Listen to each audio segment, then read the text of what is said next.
The morning light pressed through the tall glass facade of First Meridian Bank like something ceremonial, pouring across the polished marble floors in long, pale columns that touched the edges of leather chairs and made the brass fixtures gleam. It was the kind of light that seemed designed for people who wore tailored suits and carried briefcases that cost more than some people's monthly rent. The lobby was already humming by 9 o'clock wealth, circulating in quiet, confident currents. Women in heels spoke in low voices near the reception desk. Men in dark jackets reviewed documents on sleek tablets. A financial advisor shook hands with a client in the corner, both of them smiling the precise smiles of people who understood exactly how much they were worth. The receptionist behind the curved marble counter wore a headset that matched the silver of her earrings. Every surface in the room communicated the same message. This is a place for serious people. Daniel walked through the front door at 9:12. And the message did not apply to him, or so it seemed to most of the people who turned to look. He was 38 years old, with broad shoulders that had once carried scaffolding, and eyes that had spent years reading blueprints under construction site fluorescence. But the man who stepped across the threshold of First Meridian that Tuesday morning looked, to every person in that lobby, like someone who had wandered into the wrong building.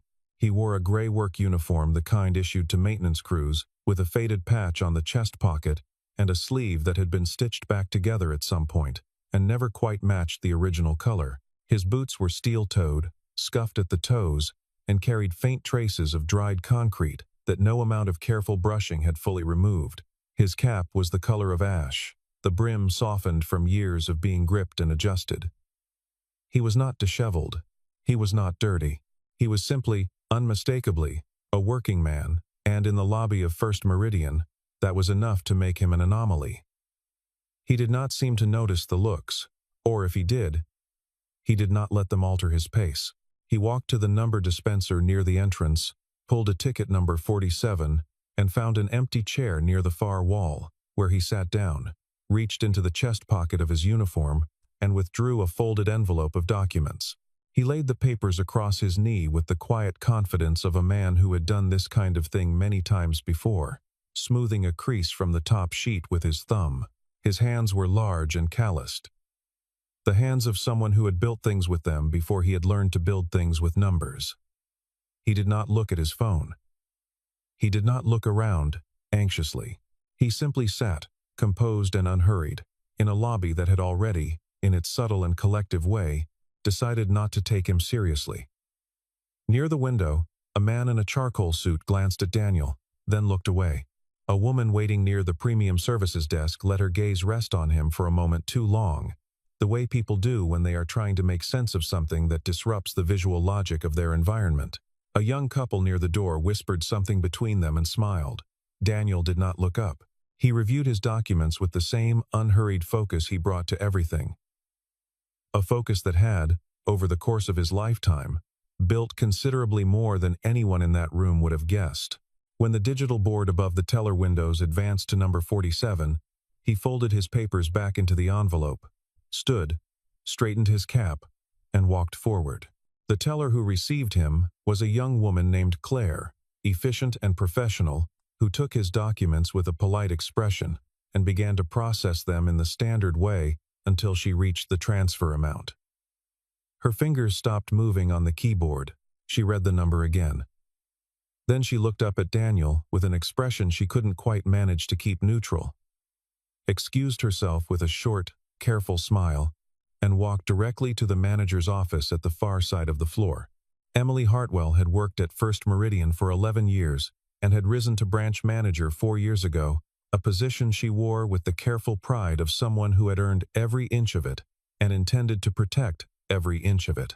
She was 35, precise in her dress and her speech, and she had developed over the years a particular instinct, one she trusted absolutely, for identifying transactions that didn't add up. She had caught fraud before. She had flagged suspicious activity and been right. The regional director had praised her for it. When Claire tapped the glass of her office door and showed her the transfer documents, Emily's eyes moved to the amount at once. $8 million. Then to the name on the authorization form. Then, through the glass wall of her office, to the man standing at Claire's window, the work uniform, The old boots, the faded cap. She studied him for a moment the way a judge studies a piece of evidence that doesn't fit the expected narrative, and then she stood, straightened the lapel of her blazer, and walked out onto the floor. She introduced herself to Daniel without warmth and without apology, the way people do when they believe their authority makes courtesy optional. She asked for the documents. He handed them over without a word. She looked at them not with the careful, methodical attention of someone genuinely trying to verify, but with the performative skepticism of someone who had already decided what they believed and was simply going through the motions of appearing thorough. "Sir," she said, and the word carried a weight it wasn't meant to carry. A formality that was actually a form of dismissal. "Are you certain these documents are in order?" Daniel said they were. She looked at the transfer amount again, then back at him, and allowed herself a small, carefully constructed smile, the kind that is designed to appear patient while communicating condescension. "Do you understand that $8 million is the amount being requested here?" she asked. A man near the adjacent window looked over. Emily did not lower her voice, because a transaction of this size requires verification at multiple levels. "And I have to ask, are you personally authorized to initiate a transfer of this magnitude?" Daniel told her he was. He pointed to the letter of authorization in her hand, signed and notarized, bearing the full legal name and registration number of the company whose funds he was managing. Emily looked at it again briefly, not carefully. "I see," she said, in a tone that communicated she did not see at all. Or rather, that she saw something quite different from what the documents presented. "And this company, you work for them?" "Yes," Daniel said. "In what capacity?" she asked. He told her he was the authorized representative for this transaction. Emily let a pause develop between them, a deliberate pause, the kind deployed by people who want the silence to do the work of an accusation. Around them, the lobby had begun, in its quiet way, to pay attention. Two men near the premium services counter had turned. A woman who had been filling out a form at the standing desk looked up and held her pen still. Emily could feel the audience, and somewhere beneath her professional composure, it registered not as a reason to be more careful, but as a stage. "Sir," she said again, and this time the word landed like a door being closed. "I'm going to need you to take a seat while we conduct a more thorough review of these documents. And I want to be transparent with you, a transfer request of this nature, from someone in your situation, raises questions that I have an obligation to investigate." Daniel looked at her for a moment. He did not flush. He did not raise his voice. He simply held her gaze with a steadiness that she apparently found more disquieting than anger would have been. Because she looked away first, back to the papers, and said, "Please take a seat." Then she walked back to her desk, picked up her phone, and sent a brief message to the security officer stationed near the entrance. "Watch the man in the maintenance uniform. Do not approach unless I signal." The chair Daniel returned to was the same one he had occupied before. He sat in it with the same composure, unhurried, undisturbed on the surface, though something behind his eyes was recording everything with the careful attention of a man who had spent years understanding how systems work and how people behave within them. He placed the envelope on his knee again and looked at the far wall. Near the window, one of the men who had been watching let out a short sound, not quite a laugh, but close. A woman near the door shook her head slowly, with an expression that might have been pity and might have been something less charitable. Emily appeared briefly at her office doorway, looked toward Daniel, then turned back inside. The security officer, a heavy-set man named Marcus, who had worked at the branch for 6 years and was generally a decent person, positioned himself closer to Daniel's side of the lobby than his post required, though he kept his expression professionally blank. There were, in the lobby, perhaps 30 people in total. And of those 30, roughly a quarter were following the situation with interest, a quarter with discomfort, and the rest with the studied inattention of people who did not want to be involved. No one spoke up. No one walked over to Daniel and said, "This seems unfair." No one asked Emily to lower her voice or reconsider her approach. The lobby accommodated the injustice, the way lobbies do, through silence, through the careful arrangement of other concerns, Daniel looked at the painting on the far wall. It was a large, abstract piece in blues and grays, the kind of corporate art chosen for its unoffensiveness. He had always found something slightly melancholy about art, purchased not for beauty but for neutrality, the aesthetic equivalent of beige. He thought about the construction sites he had walked as a young man. The smell of wet concrete in the early morning. The feeling of something being built under your hands. He thought about the first office he had ever rented, a single room above a hardware store on the east side of the city, with a second-hand desk and a phone that crackled on bad weather days. He had not thought of himself then, at 22, as someone who would one day transfer $8 million as a routine, operational matter. He had thought of himself as someone who needed to get better at reading structural load calculations. That had been the beginning not of wealth, but of work. The wealth had come later, slowly, and had surprised him less than it surprised other people, because he had understood from early on that it was a byproduct of something else, not the thing itself. He had studied civil engineering at a state university, worked construction through his undergraduate years to pay for it, graduated without ceremony, and taken the first job that was offered, a junior position at a mid-sized contractor in the suburbs. He was good at the work. He was better at understanding why some projects succeeded and others failed. Not structurally but operationally. The decisions made in offices that determined what happened on the ground. After 5 years, he left to start his own firm with a partner named Robert, who handled client relations while Daniel handled everything else.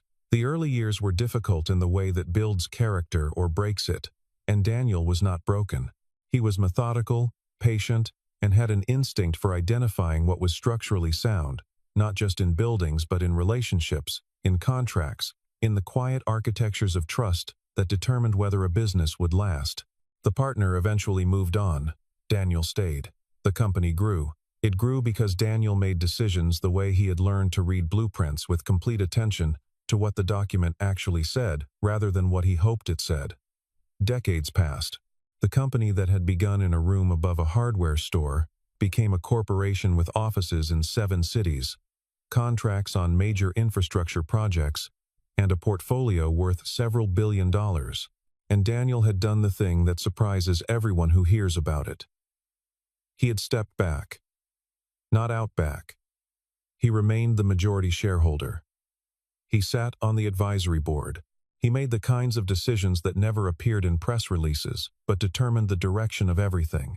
And he wore, on ordinary days, the uniform of the maintenance crew he had joined when he was 19 years old and needed to pay for his textbooks because he found, in the particular honesty of manual labor, something that no boardroom had ever given him. A long black car pulled to the curb in front of First Meridian's glass entrance at 9:47. The driver got out and opened the rear door. And the woman who emerged was the kind of person whose arrival, in certain rooms, changes the atmospheric pressure. Sophia Reeves was 37 years old, the chief executive officer of one of the most significant development corporations in the region. A woman who had built her career through a combination of extraordinary intelligence and the kind of relentless focus that other people tend to describe as intimidating, right up until the moment they need her to solve something. She was known in financial and real estate circles, not for flamboyance, but for precision. Her decisions were thorough. Her word was absolute, and the people who worked for her would have described her, if asked, as the most demanding and most fair manager they had ever had. She moved through the glass doors of First Meridian, with the unhurried certainty of someone who is always, in every room, exactly where she intends to be. The receptionist straightened. 2 tellers glanced up. Emily, who happened to be walking back onto the floor when Sophia entered, changed her posture in the fraction of a second, the way people do when a presence enters a room that outranks them entirely. The security officer near the door found something to do with his hands. Sophia Reeves was not the kind of person you ignored, and the lobby knew it before she had crossed 20 feet of marble. She was looking toward the premium services desk, where she had a scheduled meeting, when she saw him. He was sitting in the chair along the far wall, in his gray uniform with his faded cap and his folded envelope of documents on his knee, and he was looking at the painting with the expression of someone who has decided to find what is interesting in whatever is in front of them. Sophia Reeves stopped walking, For a moment she simply looked at him, and something moved through her expression. Not surprise, exactly, but something adjacent to surprise. The particular quality of encountering something precious in an unexpected context. Then she smiled, and it was not the professional smile she had worn since entering the building. It was something simpler and more genuine than that. She changed direction. She walked across the lobby toward the far wall, past the clients waiting at the premium desk, past Emily, who was watching with an expression of total bewilderment, past the security officer who had instinctively moved to shadow her, and she approached Daniel's chair. He heard her footsteps and looked up. His expression, which had been still and unrevealing, opened slightly the way the face of a reserved person opens when they encounter someone they trust. Sophia Reeves extended her hand. Daniel stood, and in front of 30 people, in the marble-floored lobby of First Meridian Bank, Sophia Reeves shook his hand, looked at him with unmistakable deference, and said, "Good morning, sir." The silence that followed was the particular silence of a room whose assumptions have just been structurally compromised. No one spoke. Emily, standing 12 feet away, looked as though she had been handed information in a language she did not speak. The man who had laughed quietly earlier was now looking at the floor. The woman who had watched with the uncertain expression near the door had gone very still. Claire, behind her teller window, set down the pen she was holding. The security officer looked at the exit, and Daniel, who had spent the last 40 minutes being treated as though his presence in this building required justification, stood with his hand in Sophia Reeves's and looked at her with the warm, quiet steadiness of a man who had always known exactly who he was and had never needed anyone else's lobby to confirm it. "Sophia," he said, and his voice was the same voice he had used all morning, calm, unhurried, giving nothing away. "I didn't know you had something here today." She smiled. "I could say the same to you," she said. And then, because she was Sophia Reeves, and she had not built what she had built by being indirect about things that mattered, she looked around the room and let the moment exist without softening it. Emily moved first. She crossed the floor in quick, tight steps, her expression cycling through several calculations simultaneously, the professional one and the alarmed one, and the one underneath both of those that was simply, purely, the face of someone who has made a serious mistake and knows it. "Miss Reeves," she said, arriving at Sophia's side with a smile that was working extremely hard and achieving very little. "What a wonderful surprise. We weren't aware you'd be coming in personally today." Sophia turned to look at Emily with the patient, evaluative attention of someone who is making very careful note of exactly who they are speaking to. "I have a meeting with your regional director," Sophia said. Then she looked back at Daniel and gestured toward him in the way one introduces a person of significance to a room that hasn't yet understood their significance. "I see you've already met Daniel." Emily's mouth opened and did not immediately produce words, which was, in itself, an event of some consequence, since Emily Hartwell was not a woman who was frequently short of words. Yes, we were. I was in the process of reviewing some documents for I've been waiting," Daniel said gently, not accusingly. Simply as a statement of fact, Sophia looked at Emily with an expression that was perfectly composed and entirely devastating. "Is there a problem with his transaction?" she asked. Emily said no, there was no problem. She had just been conducting additional due diligence. Sophia nodded slowly. "Good," she said. "Then let's get it processed." What followed in the next several minutes was, for the staff of First Meridian, a rapid rearrangement of reality. Emily had thought she was looking at a man who didn't belong, and in a sense, she had been right, but not in the way she intended.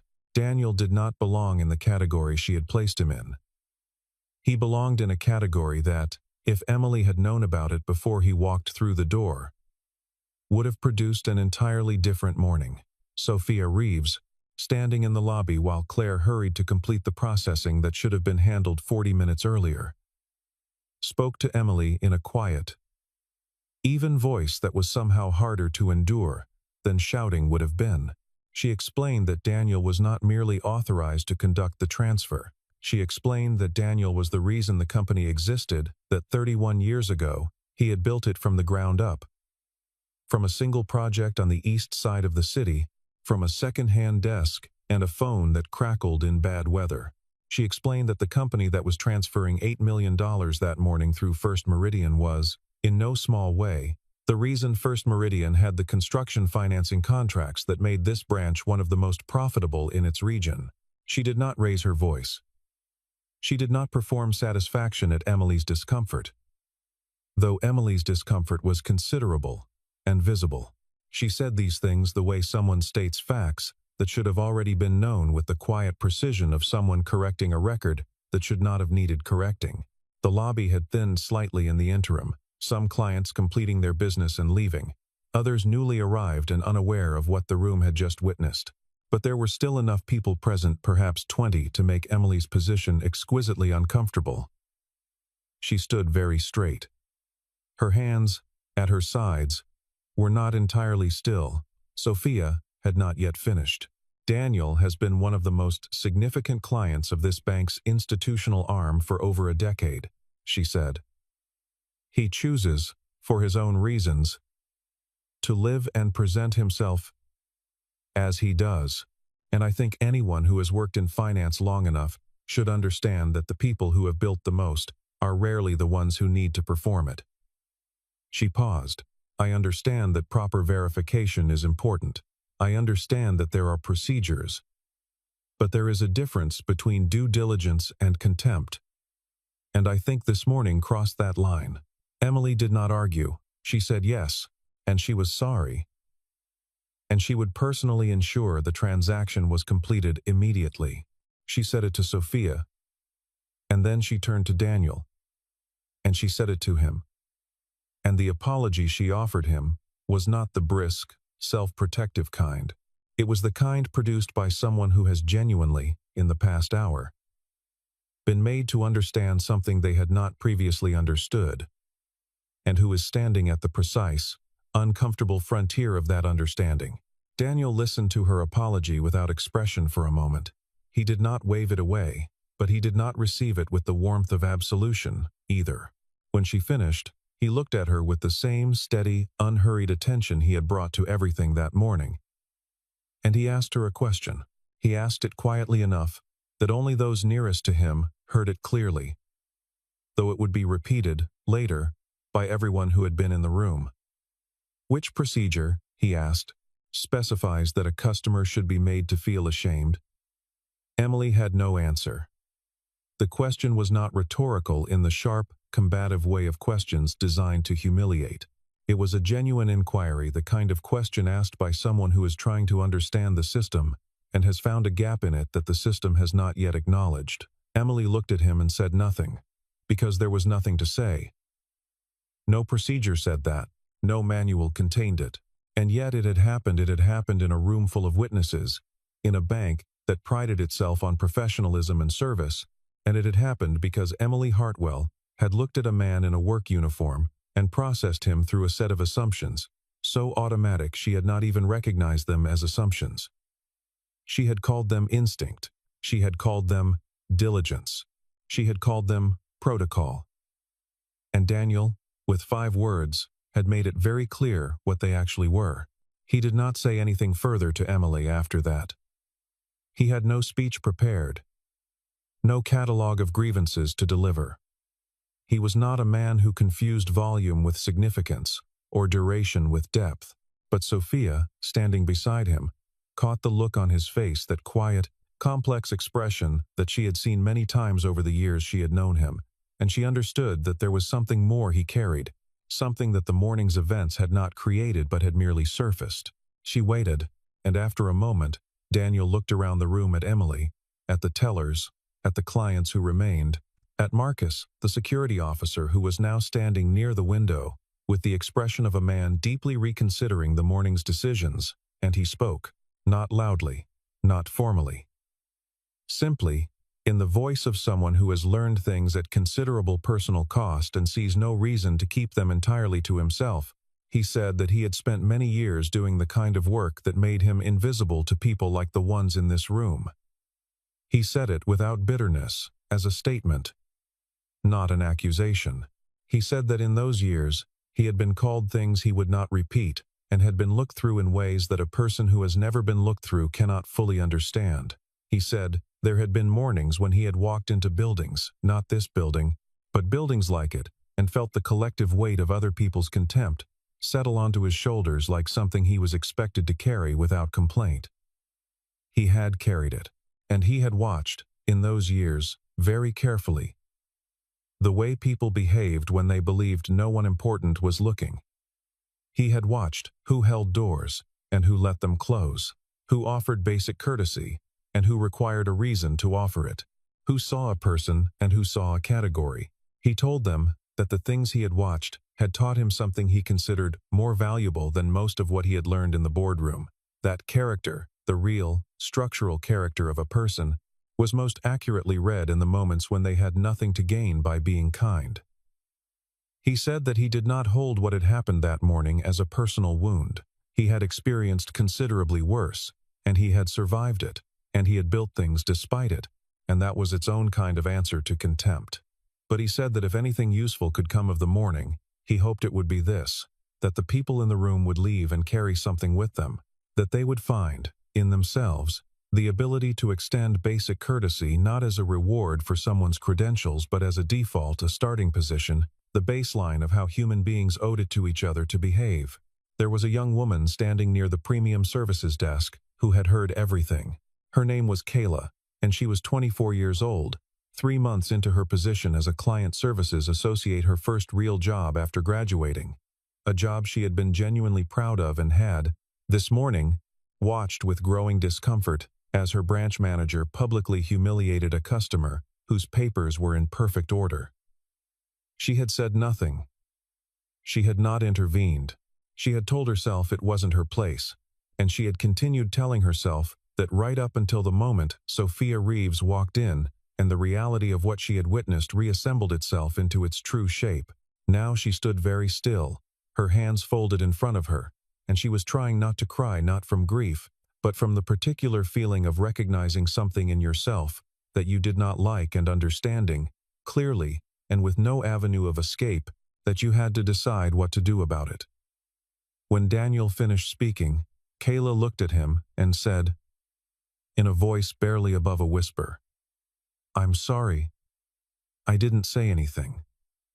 Daniel turned to look at her, and his expression, which had been composed and measured throughout everything that had happened, became for a moment simply warm. "You said something now," he told her. "That counts." The transaction was completed at 10:31. Claire processed the $8 million transfer with the careful, correct attention she should have brought to it 40 minutes earlier, and the funds moved without complication through the institutional channels they had always been intended to move through. Daniel signed where required, received his confirmation documentation, and folded it into the same envelope he had brought with him. He did not speak to Emily again, and Emily did not seek another conversation with him. She had retreated to her office, where she would spend the rest of the day in a state of sustained, private reckoning that was its own form of consequence. The regional director, who had arrived for his meeting with Sophia Reeves and had been briefed in the hallway on the morning's events, had placed a call to compliance before he sat down. An internal review was initiated before noon. The process that followed was not dramatic. It was procedural and thorough and entirely appropriate. Emily was formally reprimanded. Her position was reviewed, and though she was not immediately terminated, the reprimand became a permanent record in a file that would follow her wherever her career took her next. The branch committed to a full retraining on client services standards, not as a performance, but as a genuine correction to something the morning had demonstrated was broken. New guidelines were drafted. A review of how clients presenting in non-standard ways were handled was commissioned. It was the kind of institutional response that arrives only after an institution has been made to see itself clearly. And First Meridian, to its credit, looked. Sophia found Daniel in the lobby after her meeting, standing near the entrance with his cap in his hands. She had known him for 11 years, had met him through a mutual colleague when she was still building her own career, and he was already, though few people knew it, one of the most significant figures in their industry. She had learned, over those 11 years, that Daniel was not a complicated man in the way that powerful men often made themselves complicated, layered with ego and strategy. and the performance of significance. He was straightforward in the way that only genuinely secure people can be. He knew what he valued and why. He acted accordingly, without apology or exhibition. She had asked him once, early in their acquaintance, why he lived the way he did, why a man who could inhabit any context he chose continued to inhabit the one he'd begun in. He had given her an answer she had thought about many times since. She thought about it again now, crossing the lobby toward him, watching the way he stood near the entrance with his cap in his hands and his work boots on the marble floor, utterly at home in himself. "I have to ask you something," she said, reaching him. He looked at her. "Why do you still do this?" She gestured, not unkindly, at the uniform, at the whole presentation of him, the deliberate ordinariness he maintained. "You could walk into any room in this city and be received completely differently. You know that. You could walk in here in a suit, and none of this would have happened." Daniel looked at her for a moment, and then he looked out through the glass facade of the bank at the street beyond, the ordinary, busy, indifferent street, full of people going to ordinary places and doing ordinary things. "When I wear this," he said, "I see the world as it actually is. I see what people do when they think the person in front of them has nothing they want. I see who they are before they know who I am." He was quiet for a moment. "That's information," he said. "Honestly, it's some of the most important information I collect." Sophia looked at him. "And today?" she asked.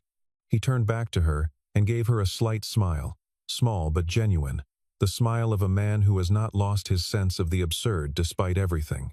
"Today was very informative," he said.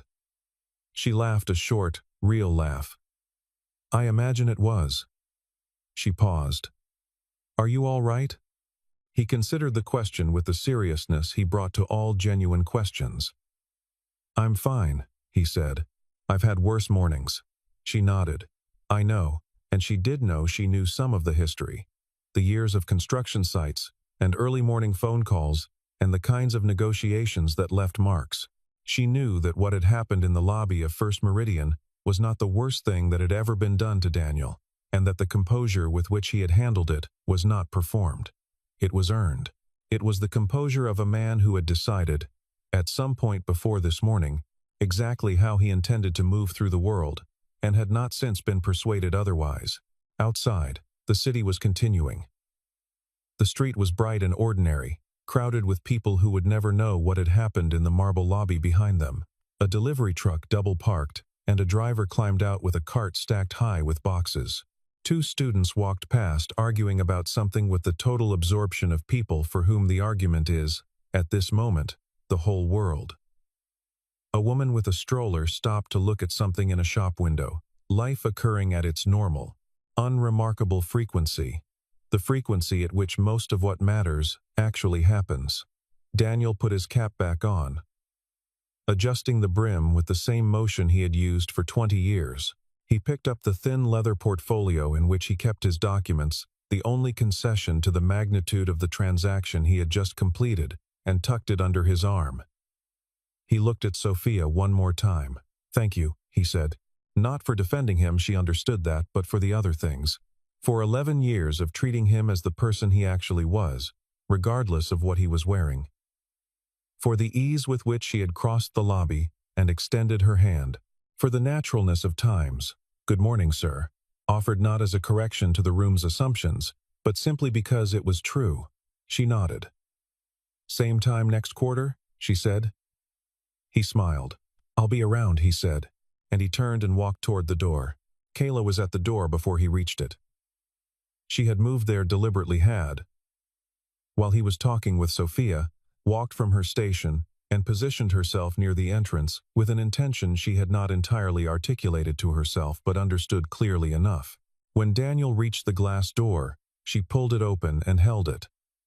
And she looked at him not with the managed professional expression she had been trained to deploy, but simply with her own face, open and earnest and still carrying a trace of the feeling that had moved through her, when he said, "Times you said something now, that counts. Have a good day," she said. It was simple. It was the most ordinary thing in the world. He stopped in the doorway and looked at her, and something in his expression was, for a moment, the expression of a man who has been doing this long enough to know exactly what it costs a person to show up correctly in a moment they almost didn't. "Thank you," he said. "You too." He stepped through the door. The street received him. He walked. The city, which had no idea who he was, and no obligation to treat him any particular way, continued around him at its ordinary pace, and Daniel, who had spent his life understanding that this was precisely the condition of the world, continued through it exactly as he always had, unhurried, observant, and entirely himself. In the branch behind him, the morning was reassembling itself. Claire finished her end-of-transaction reports with the focused efficiency of someone trying to restore professionalism to their own sense of their job. Marcus, the security officer, returned to his post near the entrance and spent some time looking at the middle distance with the expression of a man doing inventory on a decision he had made and was not certain he would make again. The clients who remained a few, the ones whose business had kept them beyond the drama, moved through their transactions with the slightly heightened attention of people who have witnessed something they will describe at dinner, unsure exactly what the story means, but knowing it means something. In her office, Emily Hartwell sat behind her desk with her hands flat on its surface and stared at a document she was not reading. The morning replayed, as it would many times over the coming days, with the particular cruelty of memories that cannot be revised. She thought about the word "times procedure" and what she had meant by it, and what it had actually done.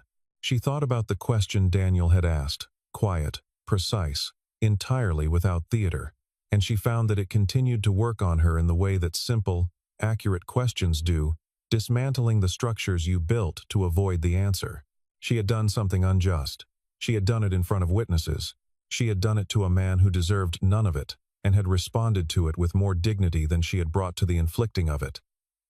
These were the facts. She sat with them.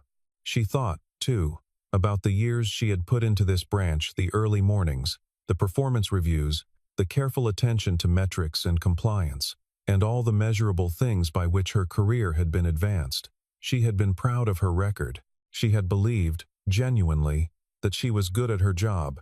What the morning had revealed was that being good at the measurable parts of a job was not the same as being good at the essential part of it, and that the essential part was something she had apparently been treating as optional. That understanding, arriving in the quiet of her office with no audience and no revision available to it, was the most difficult thing she had experienced in 11 years of working in this building. Harder, in its way, than any reprimand, more lasting than any procedural consequence. She was not, she suspected, a bad person, but she had behaved badly. And the gap between those two facts was one she would have to spend some considerable time crossing.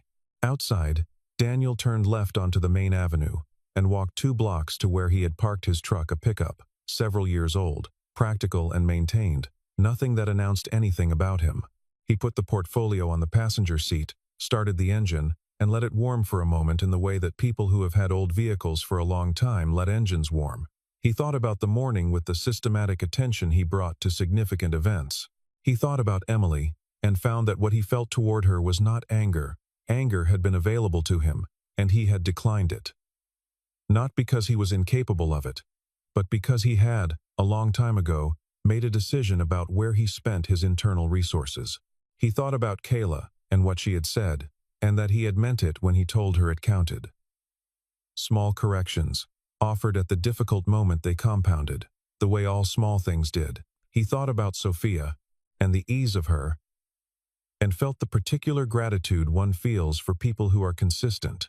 He thought about the lobby, the marble, and the light, and the painting in blues and grays, and all the people who had been there and would carry some version of the morning forward with them, shaped by it, in ways they might not be fully aware of for some time. He thought about what he had said, standing in the lobby, whether it had been worth saying, whether the people who heard it would take it anywhere useful. He had not said it for effect. He had said it because he had things he knew, and the morning had provided an opening. And he had learned, across many years, that these openings were not infinitely available and should not be wasted. Whether anyone did anything with it was their business. He had offered it. That was enough. He pulled out onto the avenue and drove. The city moved around him, the ordinary, beautiful, exhausting, indifferent city that he had spent most of his life inside of. Building pieces of it when he was young, financing more of it later, watching all of it always with the attentive, undeceived eyes of someone who understood that a place is never its surface. A street is not its storefronts. A building is not its facade. A person, above all, is not their uniform. He had known this so long that it felt less like wisdom and more like the simple result of paying attention. He had been a man in a work uniform in a world that read people by their uniforms, and he had learned what that world looked like from inside the category it assigned him to.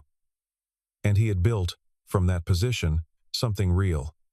Not to prove a point, not for the satisfaction of proving the world wrong about him, but because there was work to do, and he had known how to do it, and because the work itself, the actual, structural, physical fact of something being built that had not existed before had always been, for him, its own sufficient reason. He did not need the marble lobby to know what he had made. He had never needed anyone's lobby for that.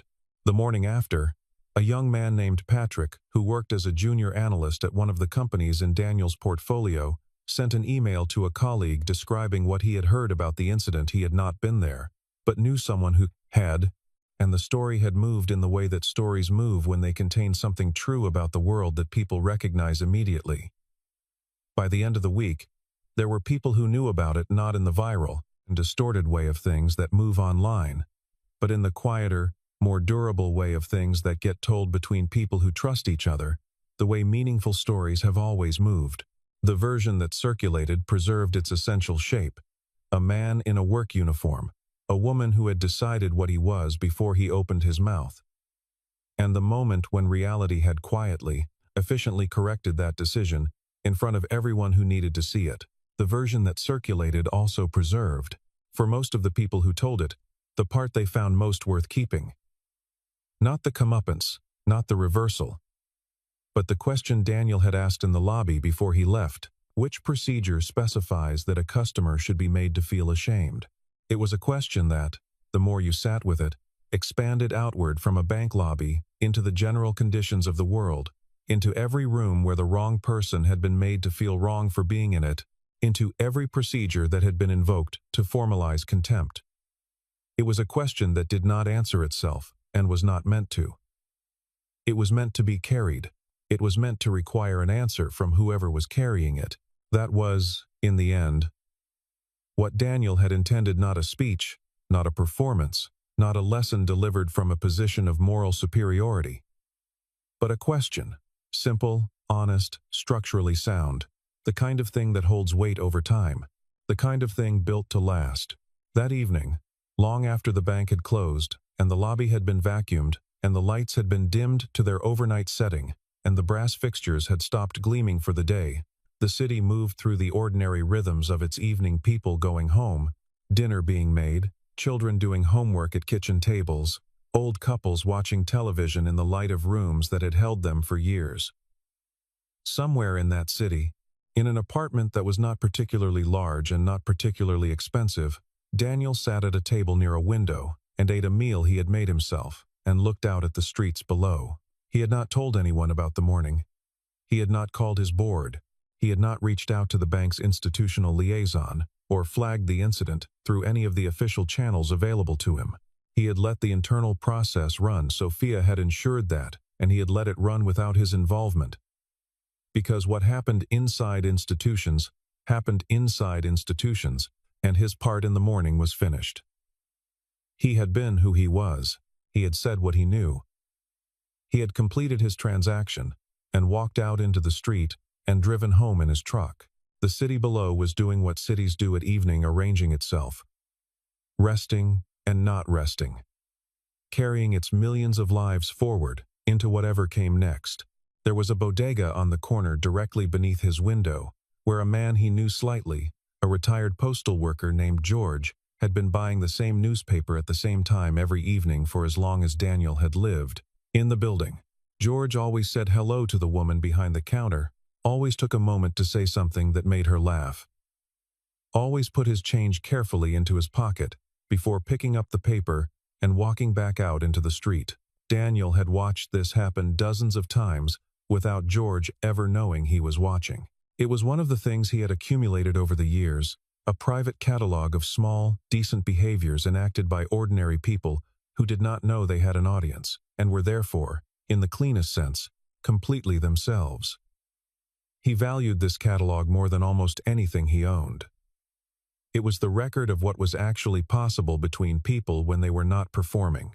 He watched George buy his paper that evening, say something to the woman behind the counter, receive the laugh, pocket the change, and walk back out.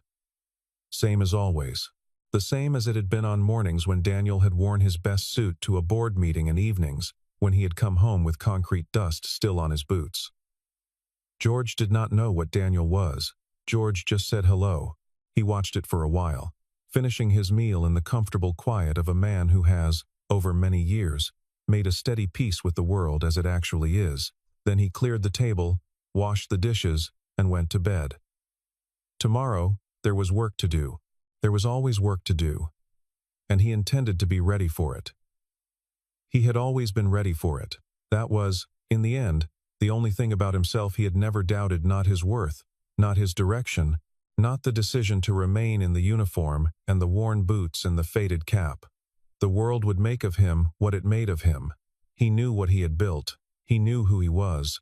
And he knew, with the particular, unshakable confidence of a man who has tested his own foundations under real weight and found them sound, that no morning in any marble lobby, however hostile, however public, however designed to diminish, could touch any of that.